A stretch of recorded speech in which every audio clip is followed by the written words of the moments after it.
Hello बच्चों, नमस्कार। मैं विजय पूनिया। आप देख रहे हैं विजय एजुकेशन। विजय परिवार में आपका स्वागत है और अभिनंदन भी। प्यारे बच्चों, आज हम बात करने आए हैं उत्तराखंड बीएससी नर्सिंग की। उत्तराखंड में बीएससी नर्सिंग का एग्जाम 2 अगस्त को है, यानी कल है। आप सब उत्तराखंड में बीएससी नर्सिंग का एंट्रेंस एग्जाम देने के लिए या तो रवाना हो चुके होंगे या आप सुबह जाएंगे। प्यारे बच्चों, उत्तराखंड में बीएससी नर्सिंग का एग्जाम आपको कैसे देना है, किन किन बातों का ध्यान रखना है और कौन सी ड्रेस कोड आपको फॉलो करनी है, कौन सी ऐसी गलतियां हैं जिनसे बचना है, कितने क्वेश्चन अटेम्प्ट करने हैं और कुछ ऐसी चीजें हैं जो आप स्पेशली ध्यान रखना बच्चों। तो एकदम शॉर्ट वीडियो में आपको बताने जा रहा हूं कि कैसे एग्जाम दें और क्या साथ ले जाएं। ध्यान से सुनिए बच्चों। सबसे पहली बात और बड़ी बात, उत्तराखंड में हेमवती नंदन बहुगुणा मेडिकल यूनिवर्सिटी है बेटा। इस यूनिवर्सिटी की ये वेबसाइट है hnbumumu.ac.in। इस वेबसाइट पर ही बेटा उत्तराखंड बीएससी नर्सिंग के फॉर्म भरे गए थे और इसी वेबसाइट पर Uttarakhand BSc nursing entrance exam के एडमिट कार्ड डाले गए हैं। अगर किसी ने अभी भी अपना एडमिट कार्ड डाउनलोड नहीं किया है तो आप इस वेबसाइट पर जाकर के डाउनलोड कर सकते हैं। अब दूसरी बड़ी बात, आप सबको पता है बेटा, बीएससी नर्सिंग जो कि 4 ईयर का डिग्री कोर्स है और बीएससी नर्सिंग उत्तराखंड में 12th बायो के बॉयज और गर्ल्स कर सकते हैं। बहुत अच्छा कोर्स है, इस फील्ड में बहुत ज़्यादा स्कोप है। तो जिन भी बच्चों ने ये फॉर्म भरा है, मेरा उनसे निवेदन है एग्ज़ाम देने के लिए ज़रूर जाना है। अब ये एक बच्चे का एडमिट कार्ड है, देखिएगा, Hemwati Nandan Bahuguna medical university admit card BSc nursing 2025। आप अगर इस एडमिट कार्ड को बड़े ध्यान से देखेंगे बेटा तो यहाँ पे आपको कुछ जानकारी मिलेगी। सबसे पहला एग्जाम की डेट, एग्जाम कब है? 2 अगस्त 2025 सैटरडे। कितने बजे स्टार्ट होगा? 10 बजे। कितने बजे कंप्लीट होगा? 12 बजे। तो 10 बजे से 12 बजे तक एग्जाम आपका चलेगा। अब आपको सेंटर पर कितने बजे रिपोर्टिंग करवानी है बेटा? आपको सेंटर पर कितने बजे पहुंचना है? तो जो स्टूडेंट है ना, उसे उसकी जो एंट्री है वो 9 बजे से शुरू हो जाएगी। तो बेटा आपको 9 बजे रिपोर्टिंग करवानी है। कितने बजे रिपोर्टिंग करवानी है? 9 बजे। और गेट कब बंद हो जाएगा बेटा? 9:45 पे गेट बंद हो जाएंगे। 9:30 बजे लगभग गेट बंद हो जाएंगे बेटा। तो आप 9:30 से पहले पहुंचे। 9:30 से पहले आपको सेंटर पे पहुंचना है ना? बिल्कुल जी। तो इतनी बात आपके समझ में आ गई। अब साथ में क्या लेके जाना है आपको सेंटर पे? देखिए बेटा, ये यहाँ पे पूरे रूल्स एंड रेगुलेशन इन्होंने बनाए हैं। सबसे पहला एडमिट कार्ड है ना? हाँ, इसके अलावा फोटो पहचान पत्र, फोटो पहचान पत्र आपको साथ में लेकर के जाना है। ठीक है ना बेटा? बिल्कुल जी। ये चीजें आपको अच्छी तरह से समझ लेनी है। अब देखिएगा, अगर आप मेरे से पूछोगे कि सर क्या लेके जाएं हम एग्जाम सेंटर पर, तो बेटा अपना एक तो एडमिट कार्ड लेके जाओगे, है ना? परीक्षा केंद्र पर क्या ले जाएं? सेंटर पर क्या लाएं? तो सेंटर पे आपको क्या लेके आना है बच्चा? अपना प्रवेश पत्र लेके आना है, ओरिजिनल आईडी प्रूफ लेके आना है, आधार कार्ड है या पैन कार्ड है ना, या ड्राइविंग लाइसेंस है, कुछ भी एक आईडी प्रूफ। इसके अलावा एक पासपोर्ट साइज फोटो, एक पासपोर्ट साइज फोटो अपने पास में जरूर रखना। वैसे तो बेटा इन्होंने फोटो नहीं मांगा है, लेकिन अगर किसी बच्चे के एडमिट कार्ड के ऊपर फोटो सही से प्रिंट नहीं हुआ है तो उस बच्चे को एक फोटो लेके जाना है। और जिसके एडमिट कार्ड पे फोटो एकदम परफेक्ट प्रिंट हो चुका है उसके लिए फोटो कंपलसरी नहीं है। फिर भी मेरा हमेशा से विचार रहा है एक पासपोर्ट साइज फोटो हमेशा पास में रखना चाहिए। ओके। अगर कोई बच्चा एग्जाम सेंटर के लिए रवाना हो चुका है और अभी उसके पास फोटो है नहीं तो उसे टेंशन लेने की जरूरत नहीं है, क्योंकि अगर आपके एडमिट कार्ड पे एकदम परफेक्ट फोटो लगा हुआ है, एडमिट कार्ड का फोटो सही से प्रिंट हो चुका है, तो आपको टेंशन नहीं लेनी है। अब देखिए, अभ्यर्थी को बॉल पॉइंट पेन सेंटर पर ही उपलब्ध करवाया जाएगा। इसलिए आपको पेन, पेंसिल, ज्योमेट्री, लेखन सामग्री साथ में नहीं लेके जानी है। Mobile phone, calculator, log table, घड़ी, ब्लूटूथ ये भी आपको नहीं ले जाना है ना? बिल्कुल जी। और इसके अलावा अगर मैं बात करूं बेटा, तो जब एग्जाम पूरा हो जाए तो बेटा एडमिट कार्ड, OMR सीट के नीचे एक कार्बन कॉपी होती है, वो आप घर पे लेके आ सकते हो, कोई दिक्कत नहीं है। ठीक है ना? हाँ जी। और एग्जाम जब पूरा हो जाए तो आप प्रश्न पत्र वो भी आप घर पे लेके आ सकते हो। ठीक है ना? बिल्कुल जी। और एडमिट कार्ड भी अपना वापस लेके आना है आपको बेटा, सुरक्षित रखना है। एडमिशन के समय कॉलेज में आपका एडमिट कार्ड जमा भी होगा। ठीक है ना? हाँ जी। और इसके अलावा बच्चों, इसके अलावा और अगर कोई ऐसी स्पेसिफिक चीज तो मुझे दिख नहीं रही है। ठीक है ना? बिल्कुल। तो आपको क्या लेके जाना है सेंटर पे, समझ आ गया? प्रवेश पत्र ले जाना है, ओरिजिनल ID लेके जानी है। फोटो अगर किसी के पास है तो ठीक, अभी नहीं है तो जरूरत नहीं है। समझ आ गई बात? अब पेन, पेन नहीं ले जाना है, पेन नहीं ले जाएं, क्योंकि पेन आपको वहीं पे मिल जाएगा। फिर भी किसी के पास अगर जेब में कोई पेन रखा हुआ है तो चलेगा, कोई दिक्कत, कोई परेशानी नहीं है। ओके, अब इतनी बात तो आपके समझ में आ ही गई बेटा। अब दूसरी बड़ी बात भी सुन लो। अब देखो ड्रेस कोड की अगर अपन बात करें ना बेटा, कि सर ड्रेस कोड के तौर पर क्या लेके जाना है। देखो भाई, अगर मैं ड्रेस कोड की बात करूं ना तो मैं लंबी चौड़ी बात करूंगा तो आप कंफ्यूज हो जाओगे।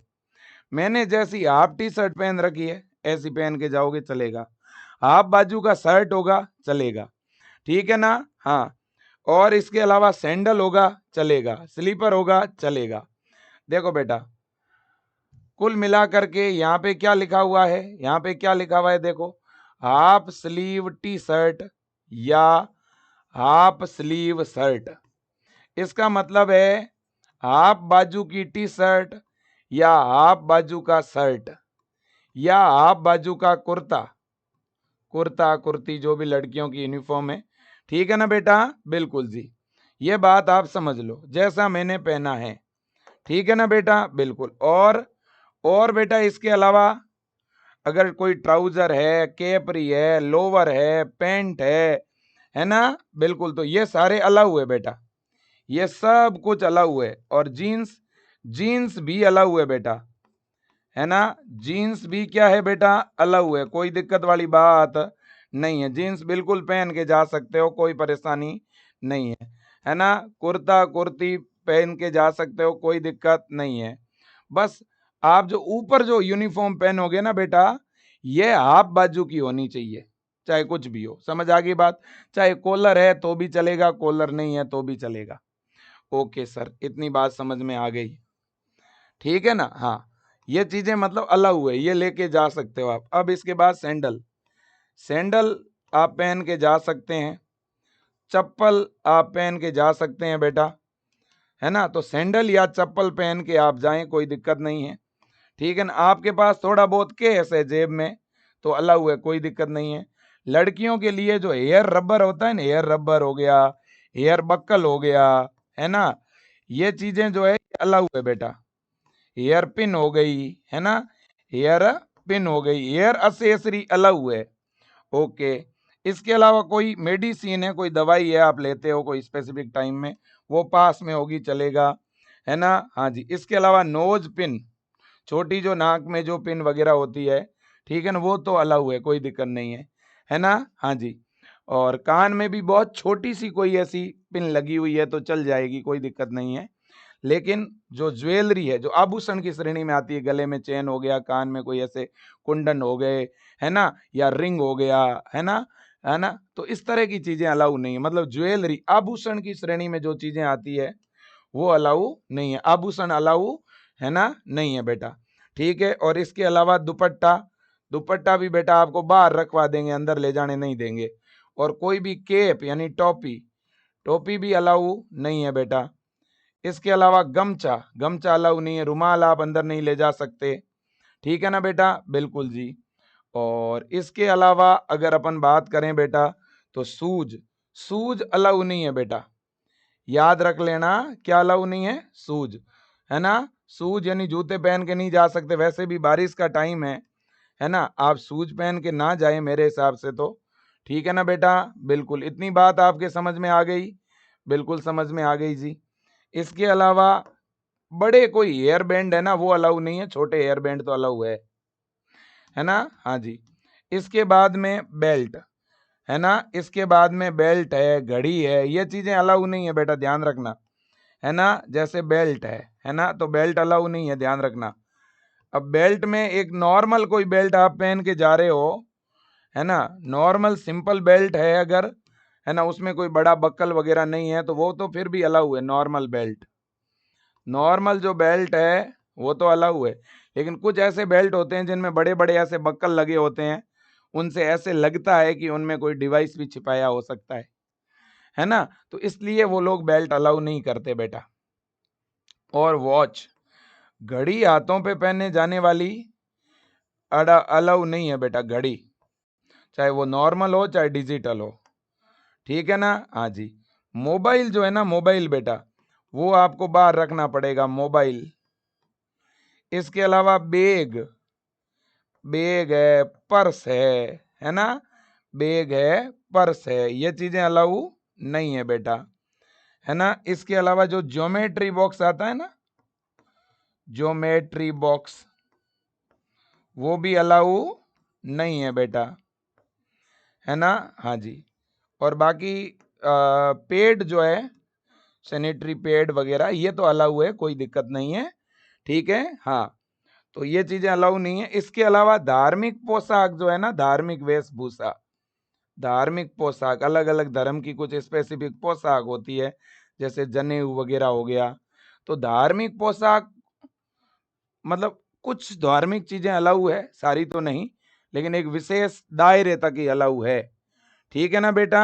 बिल्कुल जी, तो ये याद रख लेना। और बाकी पानी की बोतल अगर आप साथ में लेके चले जाओगे तो कोई दिक्कत नहीं है, ठीक है ना बेटा। बिल्कुल, पानी की वैसे व्यवस्था अंदर होगी, ठीक है ना। बिल्कुल, तो इतनी बात आपके समझ में आ गई। इरेजर, रबर, पेंसिल, ये अलाउ नहीं है, रबर हो गया, पेंसिल हो गई, है ना। हाँ जी, ये अलाउ नहीं है। पेन, पेन, ब्लूटूथ, है ना, हाँ, ये आपके अलाउ नहीं है, ध्यान रखना, ठीक है ना बेटा। वाइटनर वगैरह ये चीजें अलाउ नहीं, और ऐसी चीजें ले जानी भी नहीं है, कोई भी इलेक्ट्रॉनिक डिवाइस वगैरह, सब सारी चीजें बाहर अपना रख के जाना भाई, ठीक है ना। इतनी चीजें समझ में आ गई। अब बेटा देखो, आपका जो एग्जाम होगा ना, वो एग्जाम 2 घंटे का होगा। एग्जाम कितने घंटे चलेगा बेटा, 2 घंटे, है ना। आपको एग्जाम में 2 घंटे का समय मिलेगा। कितने घंटे का समय होगा, 2 घंटे का। 10 बजे आपका पेपर शुरू हो जाएगा, और 10 बजे से लेकर के और 12 बजे तक आपका पेपर चलेगा, है ना। 10 बजे से 12 बजे मतलब 2 घंटे तक आपका एग्जाम चलेगा, और 9 बजे तक आपको सेंटर में एंट्री दे देंगे। तो 9 बजे से प्रवेश शुरू हो जाएगा सेंटर पर, तो आपको 9 बजे सेंटर में पहुंच जाना है, ध्यान रखना, ठीक है ना बेटा। बिल्कुल। अब बात यह है कि आपके पेपर में 5 सब्जेक्ट होंगे, और पेपर अलग अलग कोड का होता है। आपके पीछे वाले बच्चे के पास अलग पेपर होगा, आपके पास अलग है, दाएं बाएं अलग है, मतलब अलग अलग कोड है। हो सकता है पीछे वाले बच्चे के पास फिजिक्स की शुरुआत हो रही हो, आपके पास बायो से शुरुआत हो रही हो। क्वेश्चन तो सेम होंगे, लेकिन क्वेश्चन का क्रमांक अलग अलग होगा। अब बच्चों देखो, बायो, केमिस्ट्री, फिजिक्स, इंग्लिश और नर्सिंग एप्टीट्यूड, ये 5 सब्जेक्ट है। हर सब्जेक्ट से 20 क्वेश्चन, और प्रत्येक सब्जेक्ट 20-20 नंबर का है, तो टोटल 100 नंबर का पेपर है, ठीक है कि नहीं है बेटा। बिल्कुल जी, सीधी सी बात है, मतलब कि आपको 100 क्वेश्चन करने हैं, 100 नंबर का पेपर है, और 100 प्रश्न करने के लिए 120 मिनट मिल रहे हैं, ठीक है कि नहीं है। बिल्कुल पर्याप्त समय मिल रहा है, कोई दिक्कत है नहीं, और माइनस मार्किंग नहीं है, नो नेगेटिव मार्क, इसलिए सभी प्रश्न आपको करके आना है, सभी प्रश्न करके आए। जो आपको आ रहे हैं उनके भी आंसर देने हैं, जो नहीं आ रहे हैं उनके भी आंसर देने हैं, एक भी क्वेश्चन का आंसर छोड़ना नहीं है, ये ध्यान रखना आप, है ना। हाँ जी। और आपको शुरुआत बायोलॉजी से कर लेना। आप तो पहले बायो से शुरुआत करना, पहले पेपर में बायो के क्वेश्चन निकाल के पेपर के ऊपर 20 प्रश्नों के आंसर टिक कर देना, जो आए वो टिक कर दो उनके आंसर, फिर OMR सीट में उनके गोले भर दो। फिर आप केमिस्ट्री में चले जाओ, केमिस्ट्री में जो एकदम सही सही आए वो करो, पहले डाउटफुल क्वेश्चन को छोड़ दो एक बार, ठीक है। केमिस्ट्री के बाद अपना नर्सिंग एप्टीट्यूड कर लो, नर्सिंग एप्टीट्यूड कर लो। नर्सिंग एप्टीट्यूड के बाद अपना इंग्लिश ग्रामर कर लो। लास्ट में फिजिक्स न्यूमेरिकल वाला सब्जेक्ट है तो फिजिक्स को बाद में करो लास्ट में। फिजिक्स में भी जो पहले सही सही आए वो करो, फिर डाउटफुल क्वेश्चन करो। तो जैसे बायो में 20 क्वेश्चन है तो आप उनको टिक कर लो, 20 में से 15 एकदम आ रहे हैं तो 15 के आंसर टिक करो, फिर OMR में भर लो, है ना। और जब OMR सीट भरो ना बेटा, तो उस समय भी बड़ी जिम्मेदारी से आपको भरनी है।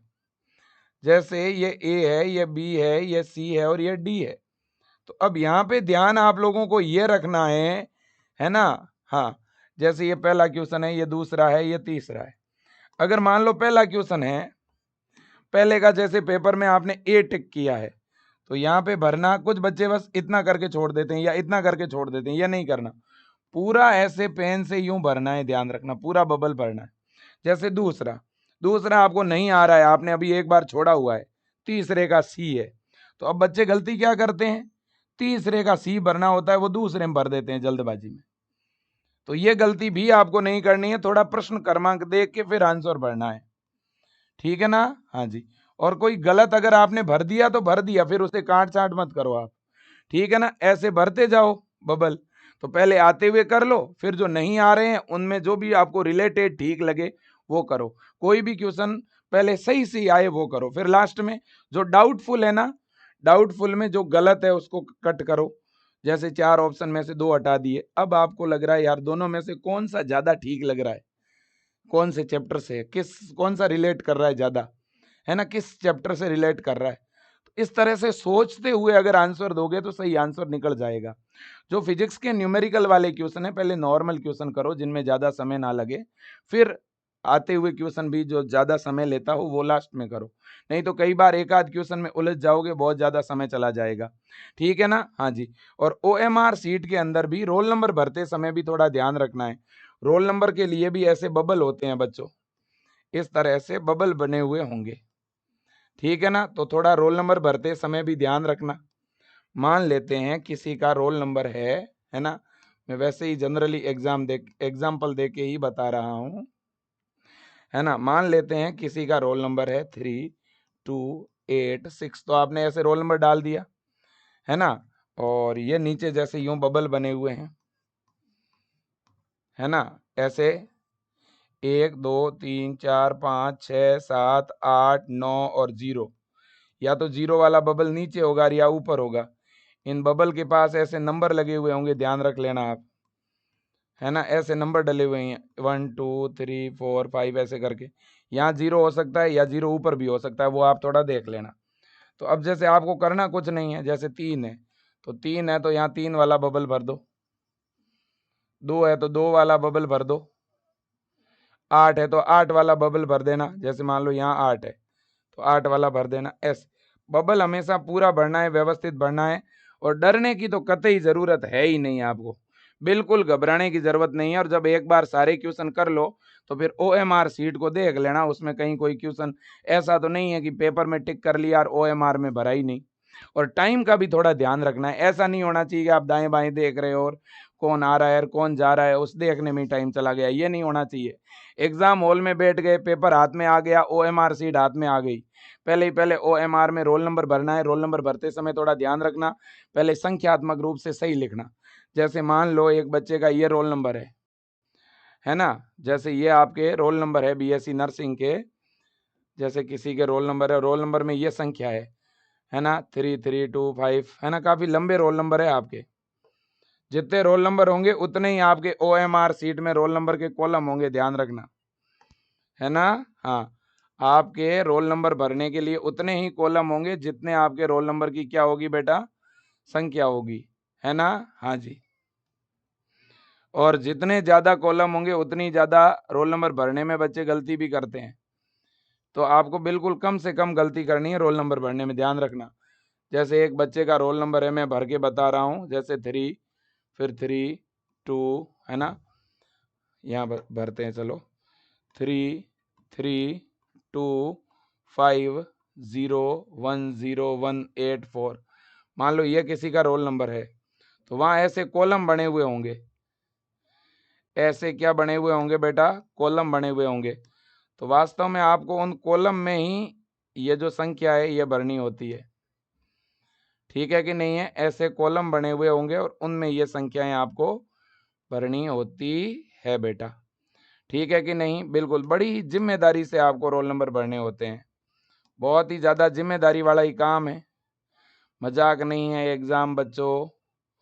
बहुत जिम्मेदारी से आपको अपना रोल नंबर वगैरह भर के बढ़िया तरह से पेपर दे के क्वेश्चन को ठीक से पढ़ते हुए बिना डरे, डरने की तो ज़रूरत है ही नहीं, डरना क्यों है भाई, कोई क्राइम थोड़ी ना कर रहे हैं। अब ऐसे आपका जो OMR सीट में रोल नंबर भरने के लिए यूं कॉलम होंगे और इनके नीचे यूं बबल होंगे, तो ऐसे इनमें अगर भरोगे, मान लो किसी का है 3 3, तो यहाँ से ऐसे भरने शुरू करना है। एडमिट कार्ड पे लिखा हुआ तो है ही रोल नंबर याद करने की ज़रूरत नहीं है, रटने की ज़रूरत नहीं है।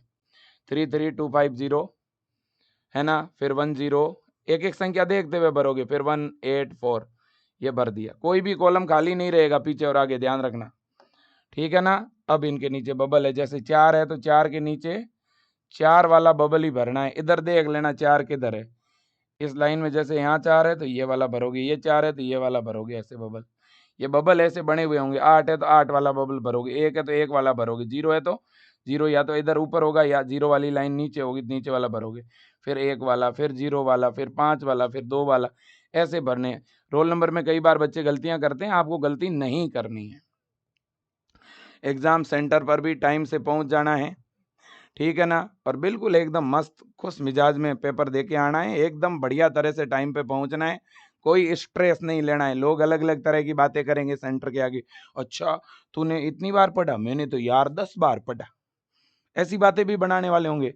कुछ आपसे सेंटर के आगे प्रश्न पूछ लेंगे, अरे यार इसका आंसर बताना, तो इसका बता, तो अरे यार तुझे तो कुछ नहीं आता, ऐसे करके आपको मोरल डाउन करेंगे। आप ज़्यादा है ना पॉजिटिविटी के साथ ही चर्चा करें, और कोई इस तरह की चर्चा हो तो उसमें इन्वॉल्व मत होना, किसी से बहस मत करना।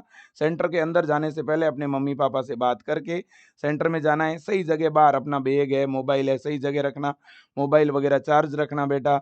बारिश का टाइम है, थोड़ा बहुत कैश पेमेंट पास में रखना, फ़ोन पे गूगल पे के भरोसे मत रहना, ठीक है ना। कोई भी ज़्यादा परेशानी हो तो मुझे कॉल करना, ठीक है बेटा। पूरा सपोर्ट विजय परिवार का हमेशा आपके साथ था, आगे भी रहेगा। एग्जाम के बाद पूरी काउंसलिंग में मैं आपको सपोर्ट करूंगा। ऑल द वेरी बेस्ट बच्चों, all the very best, best of luck. बिल्कुल एकदम बढ़िया फोड़ के आइएगा और बिल्कुल आप फतेह करके आओगे, जीत के आओगे और आपको टॉप कॉलेज मिलेगा, ठीक है। आपको एक अच्छे संस्थान में एडमिशन से कोई रोक नहीं सकता है। मुझे प्राउड होता है जब मैं कहता हूं कि भाई हमारे उत्तराखंड के विजियंस बहुत ही बेहतरीन ढंग से एग्जाम दे के आते हैं। पिछले साल उत्तराखंड के अंदर विजय एजुकेशन के ब्रह्मास्त्र बैच में पढ़ने वाले बहुत बड़ी संख्या में बच्चों का चयन हुआ है। इस बार भी मुझे भरोसा है आप तमाम बेटे बेटियों का चयन होगा, ठीक है। अगेन आपको बहुत बहुत शुभकामनाएं, बहुत बहुत अभिनंदन, ठीक है। खूब बढ़िया तरह से पेपर करके आओगे, बिना डरे पेपर करके आओगे। एग्जाम सेंटर में एक अपनी टेबल पर बैठने के बाद, अपने स्टूल पर बैठने के बाद दाएं बाएं क्या चल रहा है उस पर ध्यान नहीं देना है ना। जो भी टीचर वगैरह अगर उनको आपसे साइन करवानी होगी तो वो अपने आप आपके पास आके साइन करवाएंगे, ठीक है ना। और जैसे ही सेंटर के अंदर एंट्री हो सबसे पहले आपको अंदर जाने का सोचना है।